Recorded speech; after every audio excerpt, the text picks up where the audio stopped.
حضرات اکرامی، السلام علیکم ورحمۃ اللہ وبرکاتہ۔ آج میں آپ کے سامنے ایک بہت ہی حساس موضوع کو لے کر کے حاضر ہوا ہوں، اور وہ حساس موضوع یہ ہے کہ کیا بیماری ایک انسان سے دوسرے انسان کو منتقل ہوتی ہے یا نہیں، یعنی بیماری متعدی ہو سکتی ہے یا نہیں۔ اس سلسلے میں سب سے پہلے میں آپ سے عرض کر دوں کہ بلا وجہ اس مسئلے میں اختلاف پیدا کیا گیا، اور بعض لوگوں نے یہاں تک اس کو طول دیا کہ جو لوگ یہ سوچ رکھتے ہیں، یہ عقیدہ رکھتے ہیں یا یہ ایمان رکھتے ہیں کہ بیماری ایک انسان سے دوسرے انسان کو منتقل ہو سکتی ہے، یا ایک جانور سے کسی انسان کو منتقل ہو سکتی ہے، یا اسی طریقے سے جانوروں ہی کے درمیان آپس میں اگر بیماری پھیل سکتی ہے ایک دوسرے سے، تو یہ جو ہے عقیدے کا فساد ہے، عقیدے کا بگاڑ ہے، اور جو ایسا عقیدہ رکھے وہ شاید ہو سکتا ہے ان کے ہاں اسلام سے بھی خارج ہو جائے۔ لیکن میرے بھائیوں، میرے دوستوں، ایسا کچھ معاملے میں صحیح نظریے کو سمجھنا ہم تمام لوگوں کے لیے نہایت ضروری ہے۔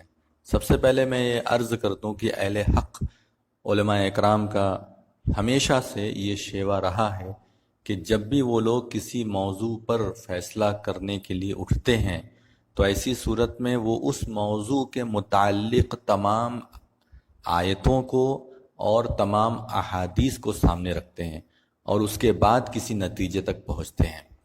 اہل حق کا یہ شیوا ہمیشہ سے رہا ہے۔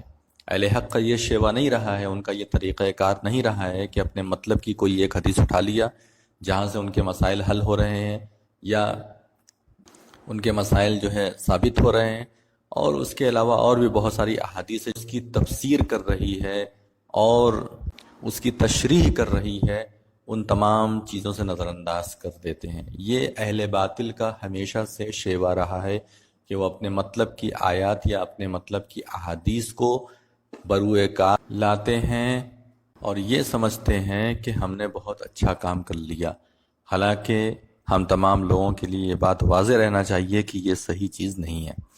سب سے پہلے آپ متعدی کا معنی سمجھیے۔ متعدی کا معنی ہوتا ہے پھیلنا، ایک جسم سے ایک انسان سے دوسرے انسان کو منتقل ہونا، یا یہ کہ کوئی بھی چیز، بیماری ہی نہیں اور بھی بہت ساری چیز ایسی ہے جو متعدی ہو سکتی ہے۔ نبی صلی اللہ علیہ وسلم سے وارد شدہ احادیث پر نظر ڈالنے کے بعد یہ سمجھ میں آتا ہے کہ نبی صلی اللہ علیہ وسلم نے بعض جگہ پر متعدی بیماری کا انکار کیا ہے، اور بعض جگہ پر متعدی بیماری کا اقرار بھی کیا ہے، اور اس سے بہت سخت احتیاط رکھنے کے لیے کہا ہے۔ تو اب جب احادیث کے اندر تعارض ہوتا ہے، احادیث میں ٹکراؤ ہوتا ہے، اور دونوں احادیث صحیح ہوتی ہے، تو اس صورت میں محدثین کے اور اصولیین کے کچھ قواعد و ضوابط ہیں، کچھ رول اور ریگولیشن ہیں، اس کو خیال کرنا چاہیے۔ ہم ساری احادیث پر نظر کریں گے، ایسا نہیں ہے کہ ہم ایک حدیث کو لے لیں گے اور اس کے بعد ساری حدیث کو چھوڑ دیں گے، ایسا نہیں ہے، بلکہ ہم ساری حدیثوں پر نظر کریں گے۔ چنانچہ سب سے پہلی حدیث اس سلسلے میں جو ہے وہ یہ لا یوردن ممرض علی مسح، کہ ہرگز ہرگز مریض کو صحت مند کے بیچ میں نہ لے کر کے جائے۔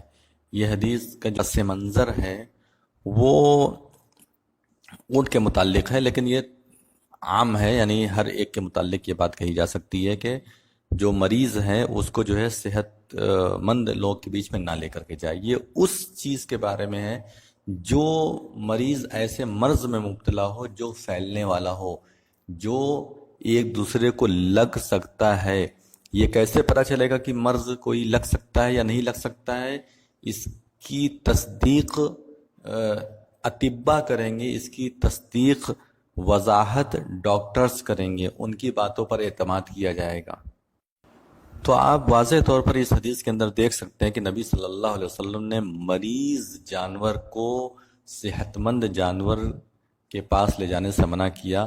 خاص طور سے یہاں جو مریض جانور ہے وہ خارش زدہ جو ہوتا ہے، جس کے اندر خارش ہوتی ہے، کھجلی ہوتی ہے، اور وہ عام اونٹوں کے اندر چلے جاتے ہیں، ان کو بھی کھجلی پیدا ہو جاتی ہے۔ تو اب کیا کہا جائے اس سلسلے میں؟ کیا یہ مانا جائے کہ نبی صلی اللہ علیہ وسلم کا عقیدہ صحیح نہیں تھا؟ کچھ لوگ کہیں گے احتیاط، کس چیز کا احتیاط؟ کیا دل کی بیماری کے لوگوں کے بیچ میں یہ بات کہی گئی ہے کہ ان کے بیچ میں مت جاؤ؟ کینسر کی بیماری کے لوگوں کے بھی تعلق سے یہ بات کہی گئی کہ جن لوگوں کو کینسر ہو ان کے پیچھے مت جاؤ؟ اسی طریقے سے شوگر کے جو مریض ہوتے ہیں، ڈائبٹیز کے مریض ہوتے ہیں، کیا ان سے یہ بات کہی جاتی ہے یا ان لوگوں کے تعلق سے یہ باتیں منقول ہیں کہ ان کے قریب مت جاؤ، ان کے بیچ میں مت جاؤ؟ کیوں اس طرح کی چیزوں کے بارے میں کہا گیا؟ کیوں؟ اس لیے کیونکہ یہ سب چیزیں پھیلنے والی ہیں۔ اللہ کے رسول صلی اللہ علیہ وسلم نے طاعون، وبا جسے آپ پلیگ کہتے ہیں، اس تعلق سے کیا ارشاد فرمایا؟ فرمایا کہ فَإِذَا سَمِعْتُمْ بِأَرْضٍ فَلَا تَقْدَمُوا عَلَيْهِ، جب تم سنو کہ کسی زمین پر یہ پھیلا ہوا ہے تو اس علاقے کی طرف مت جاؤ۔ وَإِذَا وَقَعَ بِأَرْضٍ وَأَنْتُمْ بِهَا، اور جب کسی زمین پر پھیلا ہوا ہو اور تم اسی زمین میں ہو، اسی علاقے میں ہو، فَلَا تَخْرُجُوا فِرَارًا مِّنْهُ، تو اس میں سے ہرگز مت بھاگو، وہاں سے مت نکلو۔ اب اگر آپ دیکھیے تو بہت صاف طور پہ اس حدیث سے سمجھ میں آتا ہے کہ رسول صلی اللہ علیہ وسلم نے جس جگہ پر طاعون وبا پھیلی ہے وہاں پر جانے سے منع کیا۔ کیوں منع کیا؟ کیوں نہیں دل کے مریض جہاں پر بہت زیادہ ہوں وہاں جانے سے منع کیا؟ کیوں نہیں کینسر کے مریض جہاں پر بہت زیادہ ہوں وہاں جانے سے منع کیا؟ کیوں نہیں منع کیا؟ اور یہ بھی کہہ رہے ہیں کہ اگر تم اس علاقے میں ہو تو مت نکلو۔ ممکن ہے کہ تمہیں وہ بیماری پکڑ چکی ہو، ابھی تم بظاہر صحت مند نظر آ رہے ہو لیکن ہو سکتا ہے وہ بیماری تمہیں پکڑ چکی ہو۔ تم جب دوسرے صحیح علاقے میں جاؤ گے تو وہاں پر جانے کے بعد کیسے حالات بنیں گے، وہ آپ آج 2020 میں جو طاعون پھیلا ہے پوری دنیا کے اندر کرونا وائرس کی شکل میں، اس سے آپ اندازہ لگا سکتے ہیں کہ نکلا کہاں سے اور پوری دنیا میں کہاں تک پھیلا۔ اس کو لوگ بکواس سمجھتے ہیں، لوگ کہتے ہیں کہ یہ سب ناٹک ہے۔ ارے جن لوگوں نے تباہی دیکھی اپنی آنکھوں سے، نہ ذرا جا کر کے ان لوگوں سے پوچھئے کہ یہ کتنی بڑی تباہی ہے، کتنی بڑی وبا ہے۔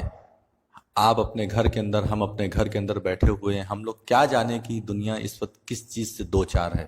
ہمیں آپ کو اس کا علم نہیں ہے۔ جو لوگ اس سے دوچار ہیں، جو لوگ اس کی زد میں آئے ہیں، اور جس ملک نے اس کی شکل میں یعنی کرونا وائرس کی شکل میں اپنے پورے ملک میں تباہی دیکھی ہے، ہزاروں ہزار لوگوں کو مرتے ہوئے دیکھا ہے، ان لوگوں کو اس کے بارے میں صحیح سے علم ہے۔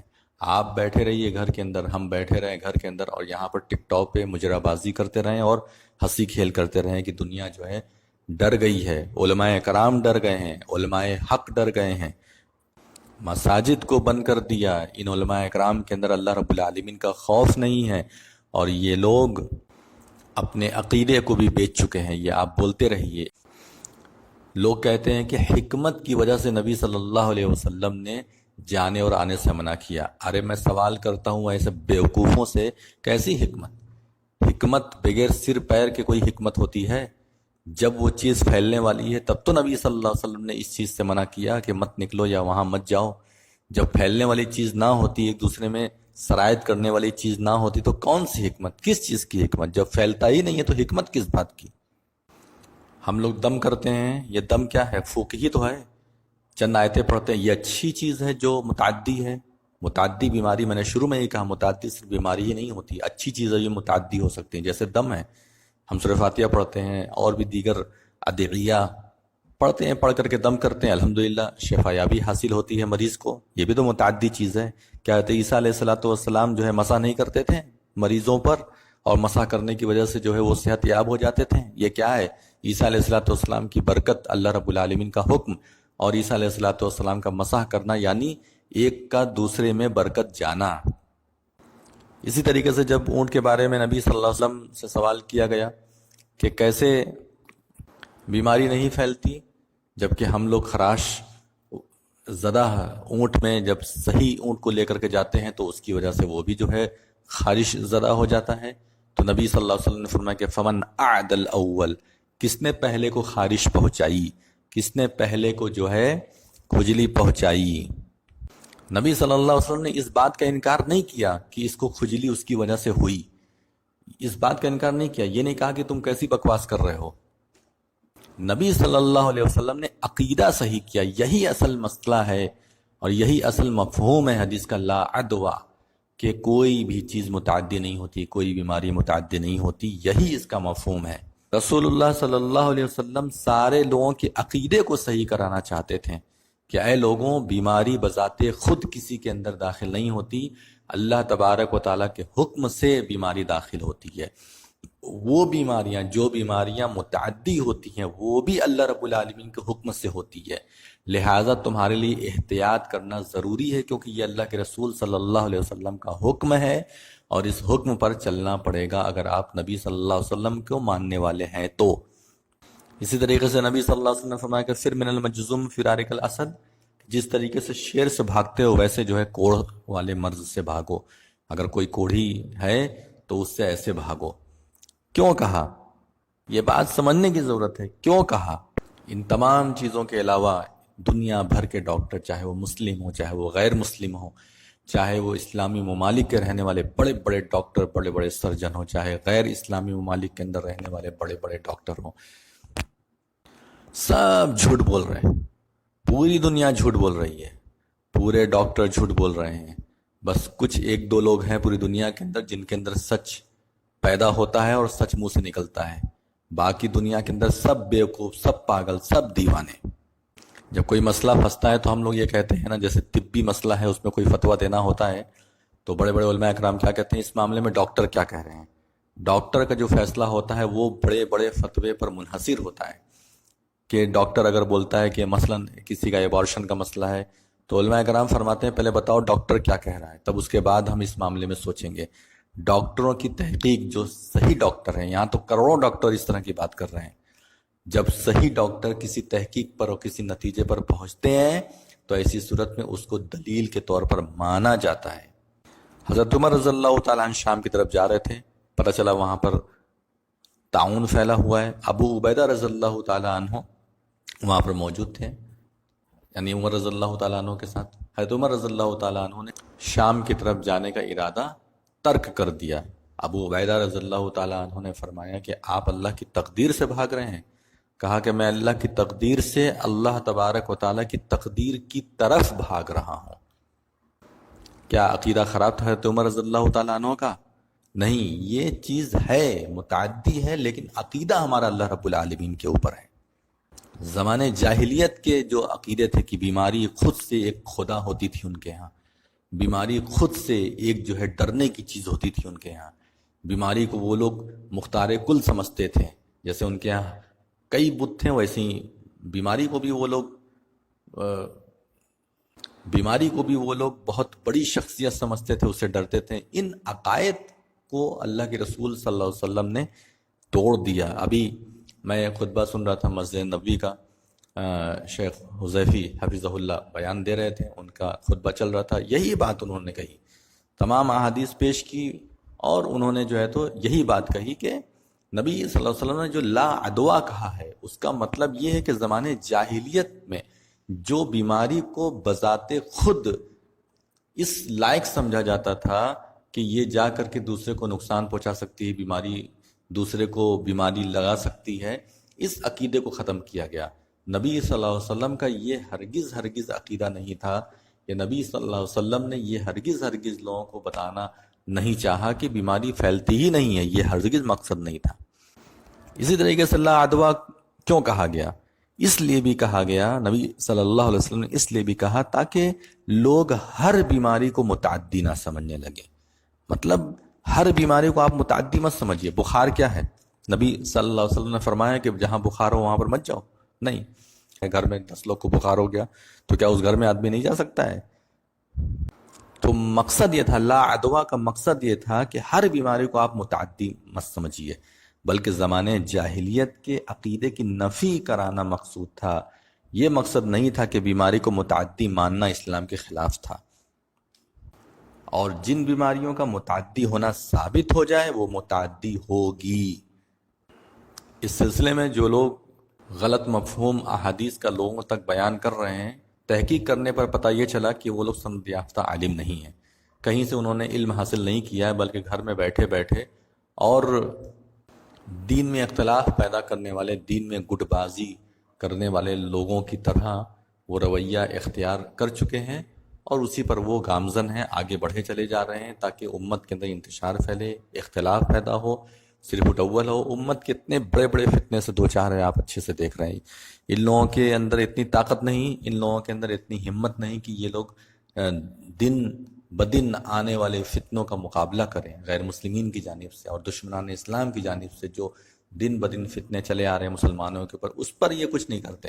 اچھا خاصا دین چل رہا ہے، اچھا خاصا لوگ جو ہے دین پر عمل کر رہے ہیں، اچھی خاصی مسجد ہے، اچھے خاصے علماء اکرام ہیں، سارا اپنا کام کر رہے ہیں، یہ ان سے دیکھا نہیں جاتا۔ یہ غیر سند یافتہ لوگ ہیں اور ان لوگوں کے پاس کوئی علم نہیں ہے، یہ صرف اور صرف انتشار اور اختلاف پھیلانے کا ٹھیکہ لیے ہوئے ہیں، اور اس طرح کے لوگوں پر لگام لگانا نہایت ضروری ہے۔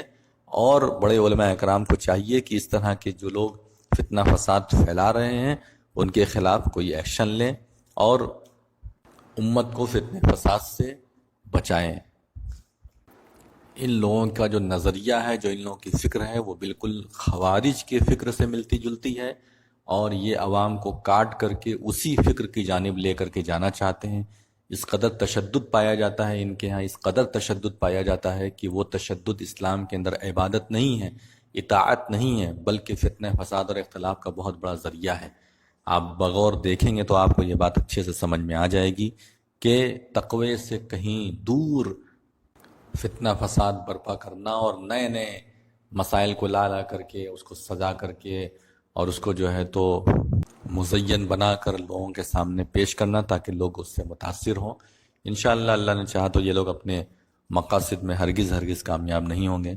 اللہ تبارک و تعالیٰ سے دعا ہے کہ اللہ رب العالمین احادیث کا صحیح مفہوم سمجھنے کی ہمیں توفیق عطا فرما، اور محدثین اور علماء حق کے راستے پر ہم تمام لوگوں کو چلا ان لوگوں میں شامل نہ فرما دے، جیسا تو نے کہا کہ جو لوگ مومنین کا راستہ چھوڑ کر کے ہٹ جاتے ہیں، وَمَن يُشَاقِقِ الرَّسُولَ مِن بَعْدِ مَا تَبَيَّنَ لَهُ الْهُدَى وَيَتَّبِعْ غَيْرَ سَبِيلِ الْمُؤْمِنِينَ نُوَلِّهِ مَا تَوَلَّى وَنُصْلِهِ جَهَنَّمَ وَسَاءَتْ مَصِيرًا، کہ جو لوگ ہدایت واضح ہونے کے بعد بھی رسول صلی اللہ علیہ وسلم کا راستہ چھوڑ کر کے ہٹ گئے اور مومنین کے راستے سے ہٹ کر کے، یعنی مومنین کا جو اجماعی فیصلے ہوتے ہیں اس سے ہٹ کر کے دوسرے راستے کی طرف چلے گئے، نولیہ ما تولی، ہم انہیں انہی کے راستے کی طرف پھیر دیں گے، جاؤ جدھر جانا ہے جاؤ، ونصلہ جہنم وساءت مصیرا، اور ان لوگوں کا ٹھکانہ جہنم ہے اور وہ بہت برا ٹھکانہ ہے۔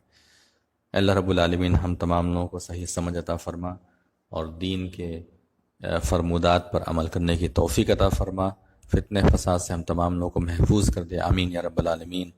والسلام علیکم ورحمۃ اللہ وبرکاتہ۔